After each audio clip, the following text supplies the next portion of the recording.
Le mana, un genre musical reconnu depuis le temps de nos ancêtres. Une légende rapportée par la tradition et racontée de façon différente selon la culture. En effet, le mana consiste à faire l'éloge des bienfaiteurs.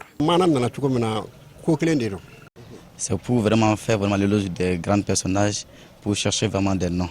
Tous nos ancêtres qui ont vraiment travaillé, ils ne font que pour des noms. Donc c'est pour ça que les gens qui ont fait des éloges. Ils ont pris l'exemple sur Kanga Moussa. Il a amené 13 tonnes en Arabie Saoudite. Il a acheté un terrain là-bas, un terrain au Médine, un terrain au Caire aussi. Les gens ont même dit qu'ils ont amené toute l'or d'Afrique. Alors qu'il a toujours bien dit qu'il y a toujours de l'or vraiment en Afrique. Aujourd'hui, vraiment, nous le voyons. Aujourd'hui, force est de reconnaître que le mana est en voie de disparition. Pour cause.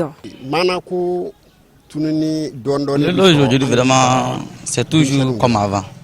Mais le problème, c'est quoi aujourd'hui? Prenons l'exemple sur les métiers, il y a des tailleurs, il y a des menuisiers, ainsi de suite. S'ils n'ont pas de chef, vraiment, c'est difficile vraiment à avancer. Comme on vient de dire, vraiment, il y a des personnes qui ne veulent pas entendre vraiment le nom de leurs chefs. Si vous commencez un travail tout de suite là, et que vous n'avez pas, surtout un musulman qui n'a pas un chef religieux, si tu n'as pas de chef religieux, qui va te confier à qui? Qui va te faire la bénédiction?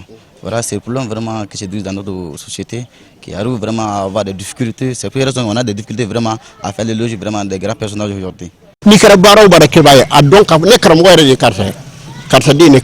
Le mana fait partie de nos cultures et il permet de mieux connaître l'histoire d'un pays. L'éloge, vraiment, il a un peu oublié, comme on peut le dire.